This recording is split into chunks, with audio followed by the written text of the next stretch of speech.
Hello. Hello, hello. Hi guys. How are you doing? I hope and pray that you all are doing well. And it has been like at least a week since I've been here.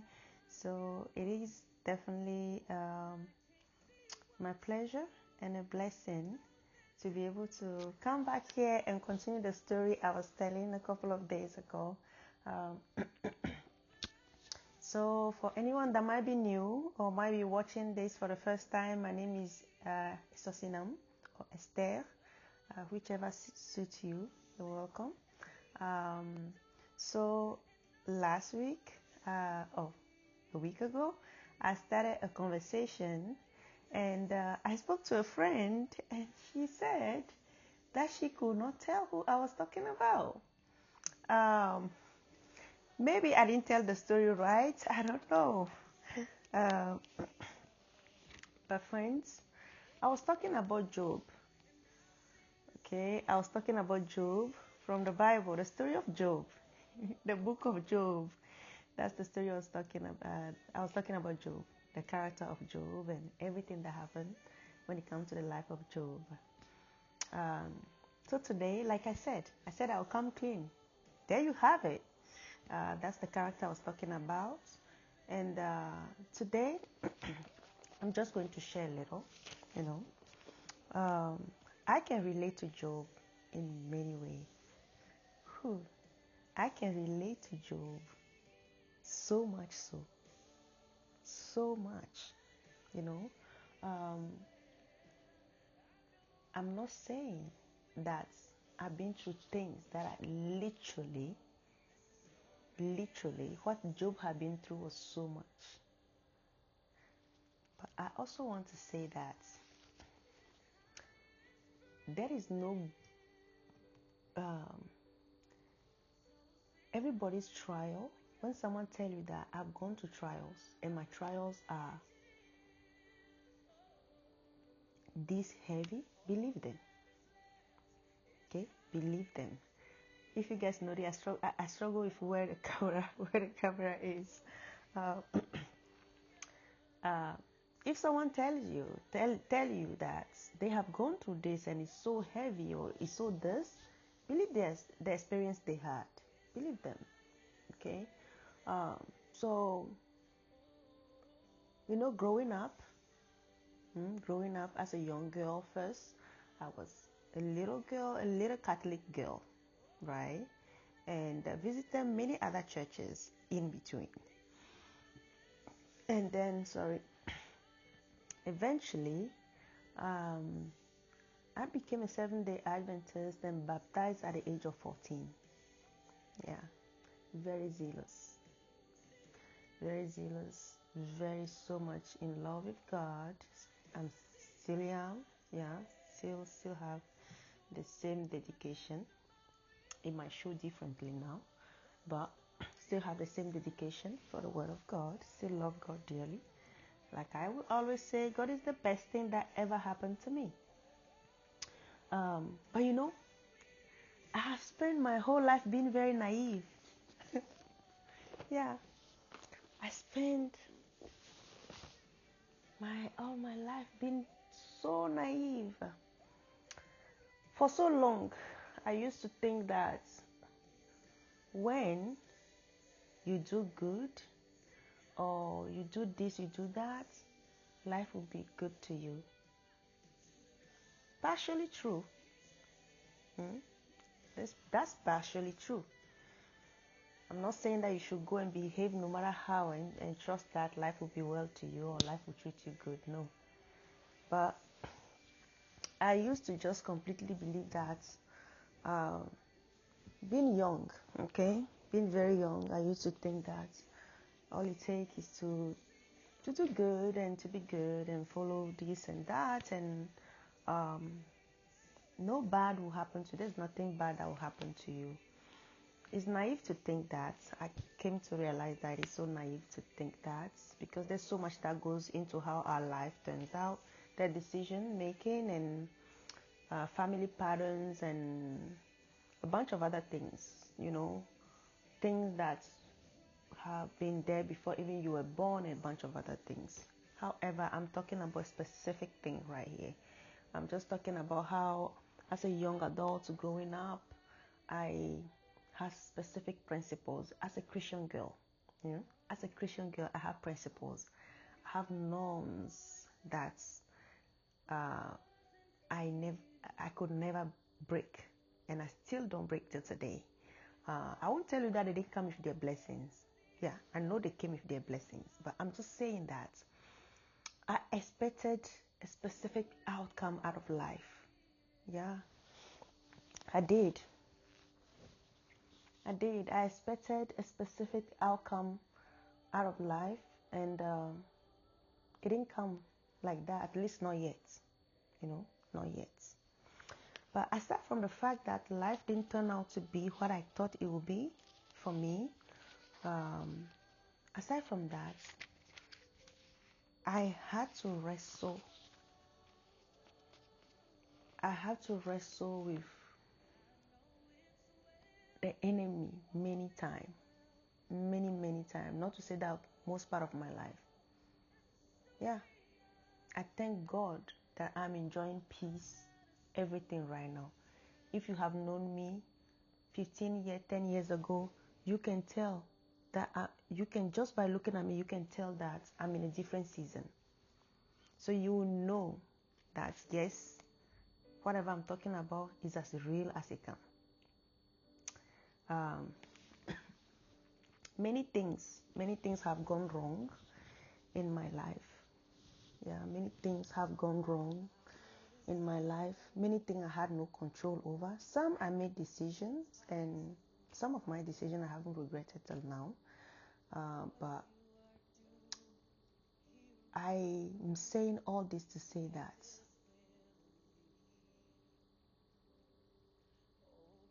at times there are battles that you will fight that are not even your battle. You are just caught up in that battle. So right there, I can relate with Job. Yeah, I can relate with Job. You see, Job, the book of Job, for those of you that don't know who Job is one of the characters in the Bible. And it's such an amazing story. If you have time and you love reading, I encourage you to pick your Bible and read. And if you don't have physical Bible, online, go on Google and put it on and listen to the story of Job. Talking about losses, people losing and still not budging, going through pain but still holding on to their faith. That's all that it is about when it comes to Job. Job, the book of Job is 42 chapters. It's 42 chapters. Last week, a week ago, you have heard me talk about this man who happened to be very rich, right? I said he was so rich, right? But here the book of Job starts and it says, there was a man in the land of Uz whose name was Job, and that man was blameless, upright, fearing God, and turning away from evil. Yep. And he went on to say that Job had 7 sons and 3 daughters. And the Bible also relates that his daughters were the most beautiful ladies of the town. So I was talking about Job. And you see, like I mentioned, when you go through the Bible, you go through this story, it is said that one day while God was in a meeting, the devil showed up at that meeting as well. The devil showed up. And the Lord says, this is what I want you to hear. Verse 8, Job 1 verse 8 said, the Lord said to Satan, have you considered my servant Job? He came and he claimed he went round and about, but then he wasn't the one who brought the name of Job. God was the one who brought. He said, verse 8, he said, the Lord said to Satan, have you considered my servant Job? For there is no one like him on the earth. A blameless and upright man, fearing God and turning away from evil. Then Satan answered the Lord. And Satan said, quote unquote, does Job fear God for nothing? Have you not made a fence around him and his house and all that he has on every side? You have blessed the work of his hand, and his possessions have increased in the land.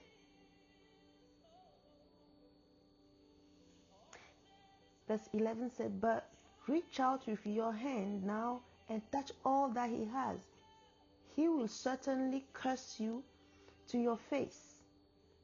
Then the Lord said to Satan, behold, all that he has is in your power. Only do not reach out and put your hand on him. So Satan departed from the presence of the Lord. And from verse 13, it is titled, Satan allowed to test Job. So have you heard what I read? Yes. So God asked Satan, have you seen my servants? Have you considered my servant Job? And God himself was able to testify about his servant Job. He said he is blameless. We know what blameless means, right? He's blameless, like they could see no faults. There's nothing to blame him of. If you take him to the courts, you take him and you have many things to accuse him of, he will come out not guilty. Yes, that was Job's case. But do you know what happened? While he was blameless, a good servant of God, God took so much pride in him that he had to ask Satan if he considered him. And Satan went on to say, well, haven't you blessed him? Don't you have a fence around him? First of all, that also means that the Lord have a fence around us. Yes, he does. He have a fence around us. So Satan right there say, don't you have a fence around him? Around his possession. That's the only reason why he's so faithful and blameless and all of this to you. And God now said, reach your hand. God now gave a permission to Satan to touch Job. Not his life, but to touch his possession, everything, material stuff. God have given permission for his life to be, for things in his life to be touched. And hence, that's when Satan left that meeting, tragedy started happening to Job. Things started happening. His children were feasting one day in one of their brother's house. All his children died. His possession, his animals, everything just went on. Things started going left and right in Job's life. I encourage you to read this story. Okay, I encourage you to read it. And eventually, when things were going that bad, his friends, you're supposed to have support system. His friends came along and said, this one, the way we are seeing your life going, it seemed like maybe you have done something.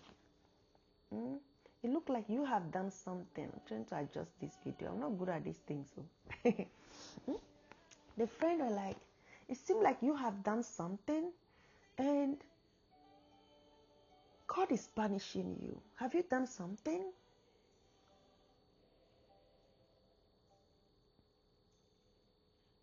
And then that story, the journey between him and his friends went on and until God had to ask him to pray for his friends, or the friends to apologize, he can pray for them. That's another thing. That has to do with people in our life when we are going through trials. That's aside. But then his wife, your spouse, is supposed to be the one to be by your side, to encourage you, to pray with you, to hold on to you, But then the wife came and said, curse God and die. That will be better for you. I remember at the age of 20, I went to a village to preach with a group of friends, and the most mysterious thing that will kind of turn my life upside down happened to me there. I ended up drinking a potion that launched me completely into a world of fights, spiritual fights for a long time, have affected my life and the life of people around me. But I remember that my journey was literally going close to the end. Like, literally was clear that I was dying. At some point, I wasn't eating, drinking, nothing. I was bedridden. Is that how you say it? My mom was bathing me. My siblings, everybody left their room and they were sleeping in my room with me. And we were praying all night. Like, it was so much. People at some point had to fast by my bedside. And I remember one elder was like, give her everything that she might be asking at this time, give it to her. In African culture, I don't know about out here, but in African culture, when people start talking like that around you, know that it's because you are dying. You're dying. And as a young girl, that was me at the age of 20, right? As a young girl, my faith was still very strong. I remember my mom asking me, did God tell you you're dying? I can't get in all the story tonight, but I remember my mom asking me, because people started telling my mom to do one thing or the other, all of that. And then I love her faith. I remember she came while everybody left. She said, did God tell you you're dying, Esther? God will talk to you. God will make it clear to you. Did God tell you you're dying?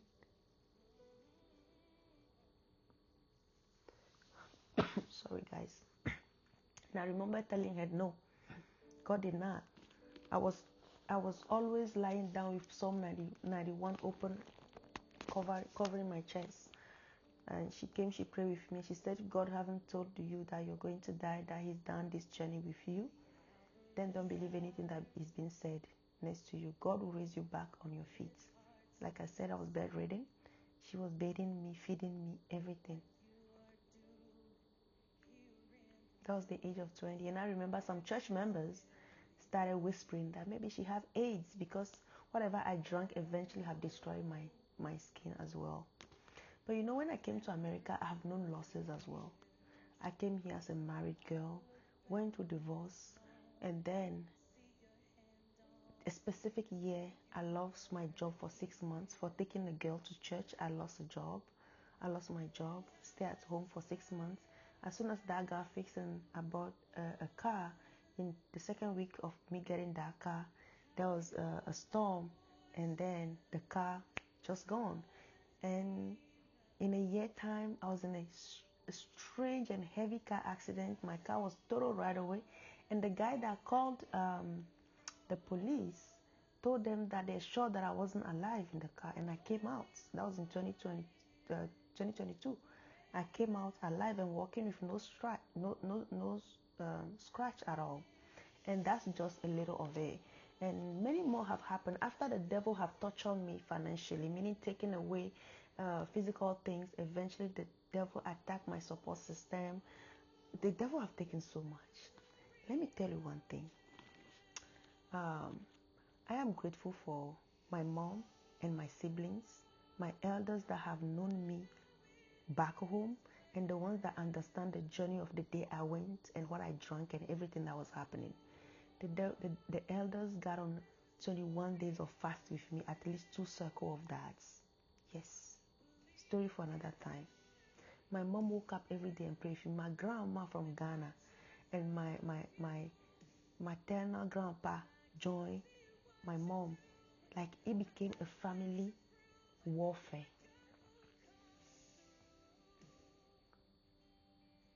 In that specific time, I could relate with Job because he have everything seated. Like, I was in school, so I have to take 2 years off.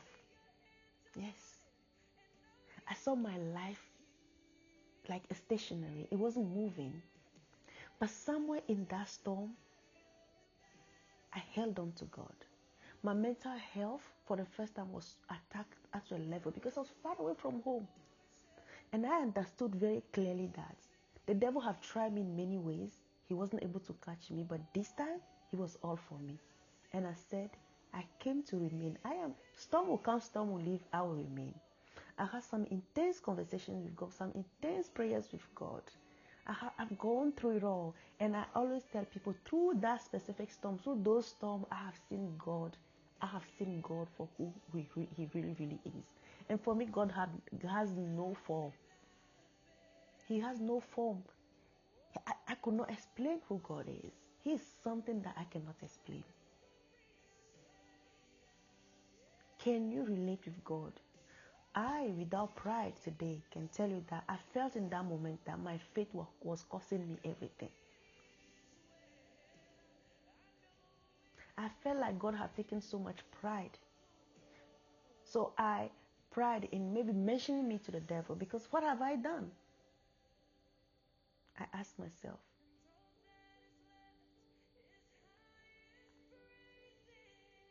But I will tell you one thing, that today when I look back, like I said, God is the best thing that ever happened to me.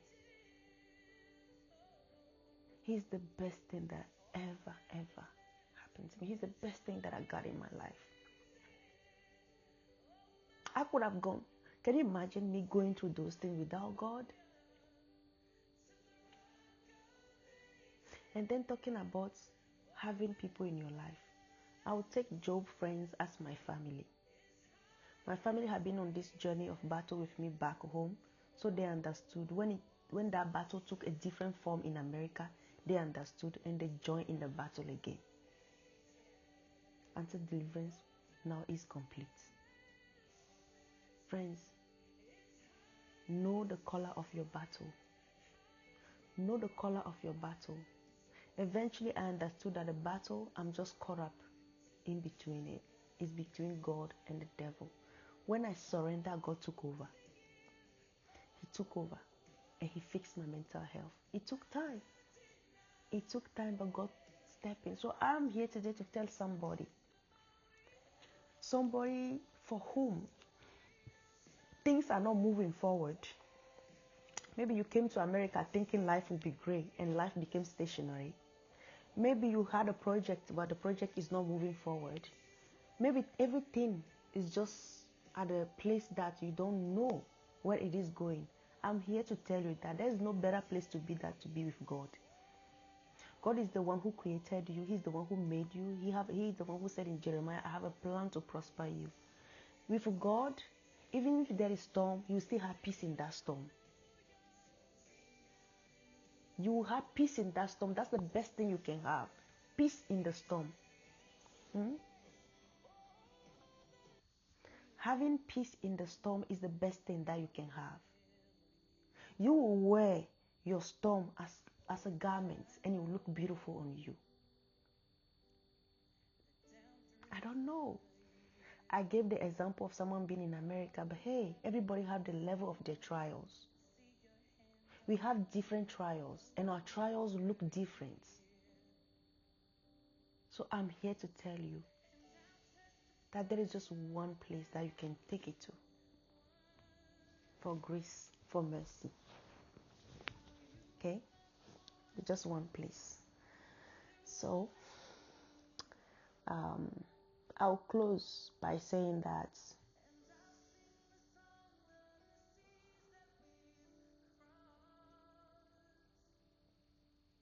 Job, God have replaced everything for Job eventually. God have replaced everything and even more. God have given him even more of what he used to have.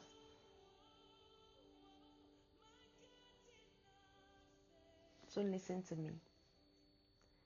In this life, you will know tribulation. We will all know pain, tribulation, and many things. But being with God while knowing tribulation is better than being without God. That's a fact. So, there's so much going on, depending on where you are in this world. If you are in South Africa right now, then you are being lynched, and you will question God. If you are in America and you don't have papers, is not different from what people are going through in South Africa, you question God.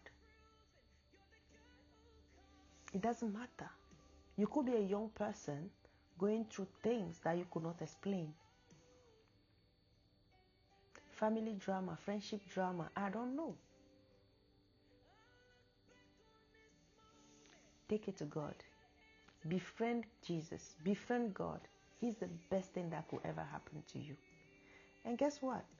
God will reintroduce himself to you. I've gone through seasons where finally when I was done, God reintroduced himself to me. You should give him the chance. He will reintroduce himself to you. So thank you so much. This has been my story for today. That's it. I'm done with this story. Thank you so much for for the patience. And if you want to engage with me in this about this chapter of Job, please, I would love to do that. Go ahead and do that in the comments. And also, some of my friends and myself, we read the Bible.